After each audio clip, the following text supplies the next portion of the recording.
আপনাদের প্রিয় নেতা আজিজুল হক খোকা চেয়ারম্যান সাহেব, উপস্থিত রয়েছেন জেলা বিএনপির সংগ্রামী সাধারণ সম্পাদক জনাব বখতিয়ার আহমেদ কচি, উপস্থিত রয়েছেন এখানে বেশ কয়েকজন বর্তমান এবং সাবেক চেয়ারম্যান তুলুদুল ভাই, মোকসেদ ভাই, নায়ব চেয়ারম্যান, রাজশাহী চেয়ারম্যান এবং আমাদের বর্তমান চেয়ারম্যান শামীম চেয়ারম্যান সহ বাংলাদেশ জাতীয়তাবাদী দলের সাধারণ সম্পাদক, সহসভাপতি, যুগ্ম সম্পাদক সহ বিভিন্ন পর্যায়ের উপজেলা নেতৃবৃন্দ এবং এই ভাদুরী ইউনিয়নের নির্বাচনের সমন্বয়কারী অ্যাডভোকেট রঞ্জু সহ অঙ্গ সহযোগী সংগঠন সমূহের নেতা কর্মীগণ এবং সর্বোপরি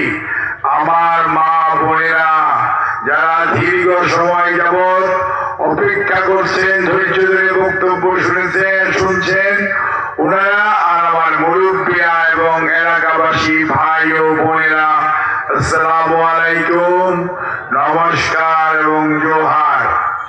সম্মানিত উপস্থিতি, আগামী 12ই ফেব্রুয়ারি ইনশাআল্লাহ সকাল 7:30 থেকে বিকাল 4:30 পর্যন্ত জাতীয় নির্বাচনের ভোট অনুষ্ঠিত হবে।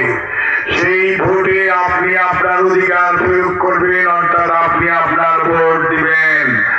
আপনার ভোট আপনি দিবেন, যাকে খুশি তাকে দিবেন, নির্ভয়ে দিবেন এবং নির্বিঘ্নে দিবেন।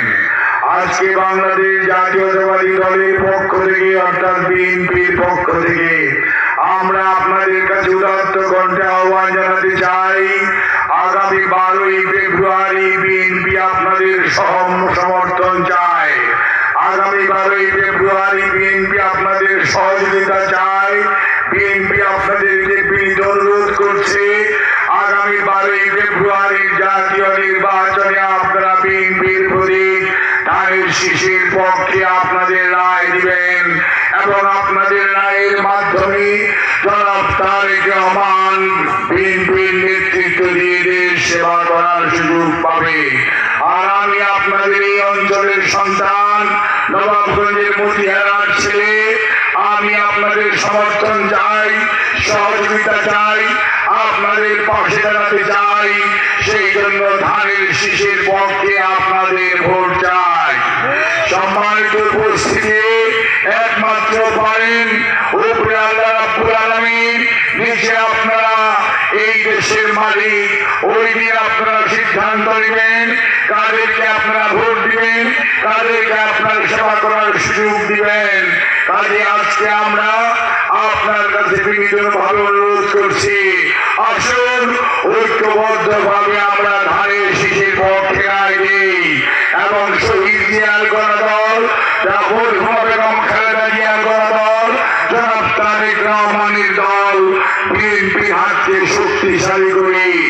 বিএনপির হাত যদি শক্তিশালী হয় তাহলে আগামী 12ই ফেব্রুয়ারিতে আপনারা ভোট দেওয়ার পরবর্তীতে যাদের কৃষি ঋণ 10,000 টাকা বা ততোধিক হয়েছে, যাদের এনজিও ঋণ রয়েছে, 13ই ফেব্রুয়ারি থেকে ইনশাআল্লাহ তাদের সকল ঋণ মওকুফ করা হবে।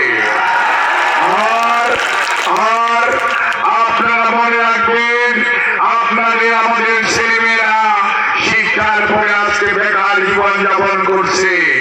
আমরা চাই আমাদের ছেলে মেয়েদেরকে ভোকেশনাল ট্রেনিং দিয়ে আরো যোগ্যতা তৈরি করে আগামী দিনে প্রবাসী কার্ডের মাধ্যমে দেশে বিদেশে তাদের কর্মসংস্থানের সুযোগ সৃষ্টি করা হবে। আর আমার মা বোনেরা এখানে যারা বসে রয়েছেন তাদের জন্য বলতে চাই, মাদেরকে অর্থনৈতিকভাবে স্বাবলম্বী করার জন্য শহীদ রাষ্ট্রপতি জিয়াউর রহমানের গণদল বিএনপি সকল মায়েদের জন্য জনাব তারেক রহমান ফ্যামিলি কার্ডের আয়োজন করেছেন। ফ্যামিলি কার্ডের মাধ্যমে প্রত্যেকটা মাকে স্বাবলম্বী করা হবে। দেখা হবে না সে কোন দল করে, সে কোন ধর্মের লোক, শুধুমাত্র দেখা হবে তারা মা, এই তার পরিচয়। এবং কোন কার্ড নিতে কাউকে কোনো টাকা পয়সা ঘুষ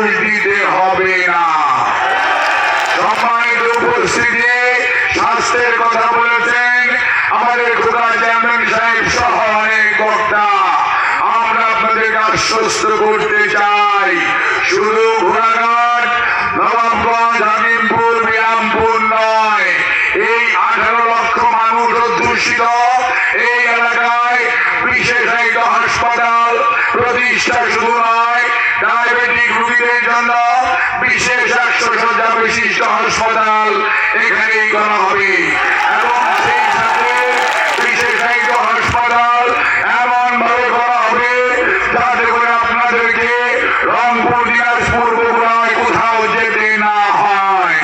কাজেই আপনারা বিএনপির পতাকা দলে আসুন, শিক্ষার কথা বলবেন, প্রাইমারি স্কুল আছে কিন্তু শিক্ষার পরিবেশ নাই, আর স্কুল, কলেজ, মাদ্রাসাগুলোর শিক্ষা ব্যবস্থাকে এমন ভাবে ঢেলে সাজানো হবে যাতে করে কর্মমুখী শিক্ষা হয়। আমার ছেলেমেয়েরা শিক্ষা গ্রহণ করার পর তারা যাতে কর্মসংস্থানের সুযোগ পায়। আর এই দিনাজপুর শহর কুলদহে যান আর আপনার সিংড়াতে যান অথবা করতোয়া নদী আর সেই ছোট যমুনার পাশ দিয়ে যান, আপনি সর্বত্রই দেখবেন এই রাস্তাটি দেখলে মনে হবে মানুষ তো খুব আরামেই আছে। বাস্তবতা হচ্ছে মাটির রাস্তা এবং চলাচলের এত অনুপযোগী, রাস্তার এত বেহাল অবস্থা যে ওই রাস্তা দিয়ে কোনো মানুষ গাড়ি নিয়ে চলতে পারে না, মোটর সাইকেল নিয়েও চলতে পারে না, বাচ্চারা বর্ষাকালে স্কুল কলেজে যেতে পারে না। কাজেই যোগাযোগ ব্যবস্থার উন্নয়ন দরকার এমন ভাবে এখানে প্রত্যেকটা সিনেমা থাকছি গ্রীষ্ম বর্ষায় আমাদের ছেলেমেয়েরা স্কুল কলেজে যাবে, মায়েরা তাদের কাজকর্ম করবে, কৃষক তার উৎপাদিত পণ্য বাজারজাত করতে পারবে এবং ন্যায্য মূল্য নির্ধারিত হবে। আর এই অঞ্চল কৃষি প্রধান দেশ, কৃষি প্রধান অঞ্চল, কাজেই কৃষকের কীটনাশক দরকার, সার দরকার, বীজ দরকার, কৃষি ঋণ দরকার, উৎপাদিত ফসলের ন্যায্য মূল্য দরকার।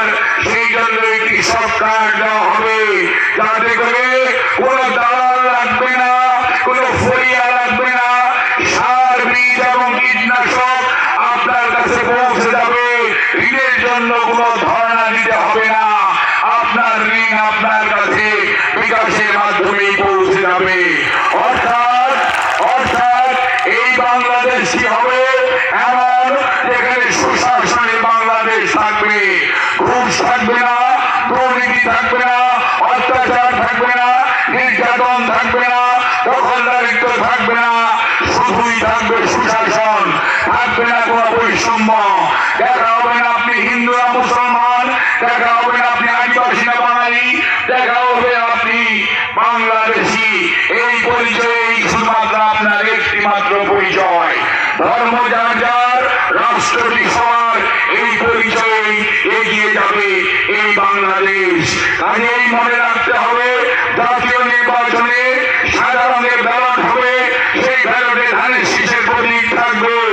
আপনারা ধানের শীষের প্রতীকে আপনারা আপনাদের রায় দিবেন, তাহলেই কেবল বিএনপি তথা তারেক রহমান দেশ সেবা করার সুযোগ পাবে। আমি জাহিদ আপনাদের পাশে দাঁড়ানোর সুযোগ পাবো।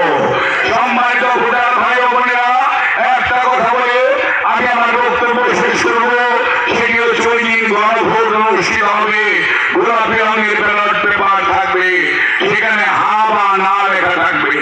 বিএনপি সর্বপ্রথম 3.5 বছর আগে থেকেই সংস্কারের কথা বলছে।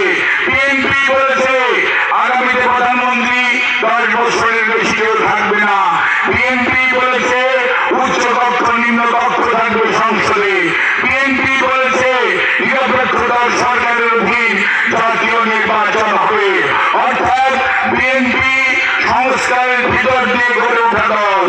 তাই 22 ডিসেম্বর 23 জুলাই বিএনপি তার 31 দফা কর্মসূচি ঘোষণা করেছে। কারণ বিএনপি জানে জনগণ কি চায়, জনগণের মনের আশা, মনের আকাঙ্ক্ষা ধারণ করার দলের নাম বাংলাদেশ জাতীয়তাবাদী দল। বিএনপি অতীতমুখী দল নয়, বিএনপি ভবিষ্যৎমুখী দল। দল। সেই জন্যই বিএনপি সংস্কারের ভিতর দিয়েই বিএনপি দেশকে সামনের দিকে এগিয়ে নিয়ে যেতে চায়। তাই বিএনপি আপনাদের কাছে আহ্বান জানাচ্ছে, গণভোটের দিন সেই গুণাপীড়নের ব্যালট পেপারে আর পক্ষে আপনারা আপনাদের রায় দেবেন। আর একটি কথা, অনেক আমার মা বোনদেরকে, অনেকে আদিবাসীদেরকে, অনেকে সনাতন ধর্মাবলম্বী ভাইদেরকে কেউ কেউ ভয় দেখানোর চেষ্টা করছেন। দুইটা দিন যাক আপনাকে দেখে নিব। আমি আপনাদেরকে আহ্বান জানাতে চাই, উপরে আল্লাহ রাব্বুল আলামিন, নিচে আপনার অধিকার আদায়ের দিন 12 তারিখ। আপনি ভোট কেন্দ্রে যাবেন, বুক ফুলিয়ে যাবেন, আপনার ভোট আপনি দেবেন, দেখার মালিক আল্লাহ রাব্বুল আলামিন। কেউ কোনো মানুষ আপনার ক্ষতি করতে পারবে না। আর যারা ভোটের পরিবেশ নষ্ট করার চেষ্টা করছেন তাদেরকে সাবধান করে দিতে চাই, কোন অবস্থাতেই ভোটের পরিবেশ নষ্ট করার চেষ্টা করবেন না। প্রশাসন সহ নির্বাচন কমিশনকে আমরা সর্বাত্মক সহযোগিতা করব, কারণ দীর্ঘদিন পরে মানুষ তার অধিকারের সুযোগ পেয়েছে। এই সুযোগ ষড়যন্ত্রকারীরা নষ্ট করতে চায়, নির্বাচনকে বানচাল করতে চায়। সবাইকে চোখ কান খোলা রাখতে হবে, যেহেতু আজকে ভোর 8টার পর থেকে প্রচারণা বন্ধ। মনে রাখতে হবে, প্রত্যেকটা বাড়ি, প্রত্যেকটা পাড়া মহল্লা পাহারা দিতে হবে, কোন অবস্থায় যাতে কেউ ভোটের পরিবেশ নষ্ট করতে না পারে। এবং সনাতন ধর্মাবলম্বী এবং আদিবাসীদেরকে আশ্বস্ত করতে হবে, আপনার ভোট আপনি দিবেন এবং ইনশাআল্লাহ ধানের শীষের পক্ষে দিবেন। আপনাকে কেউ বাধা দেওয়ার নাই। কাজেই তাদের পিছনে আমরা আগেও ছিলাম, এখন আমরা আছি। বিএনপি জনগণের দল, জনগণের স্বার্থে বিএনপি যে কোনো কর্মসূচি যে কোনো সময় গ্রহণ করার ক্ষমতা রাখে। কাজে আমি আমার সকল উপস্থিত নেতা কর্মী সহ সবাইকে অনুরোধ করছি, আপনার যার যার কেন্দ্র, যার যার এলাকা, যার যার বাড়ি, যার যার গ্রাম, যার যার মহল্লার পরিবেশ যাতে নষ্ট না হয় সেই দিকে খেয়াল করবেন, প্রশাসনকে সহযোগিতা করবেন এবং ভোটের পরিবেশ বিনষ্ট করার কোন অপচেষ্টাকে সবাই মিলিতভাবে এই সচেতন ভোটারদেরকে সাথে নিয়ে প্রতিহত করতে হবে। সবাইকে আবারও সংগ্রামী সালাম এবং অভিনন্দন জানিয়ে আজকের উপস্থিতির জন্য এবং আয়োজকদেরকে অনেক অনেক ধন্যবাদ, কৃতজ্ঞতা আপনাদের আয়োজনের জন্য। এবং সবাইকে আগামী দিন ইনশাআল্লাহ 12 ফেব্রুয়ারি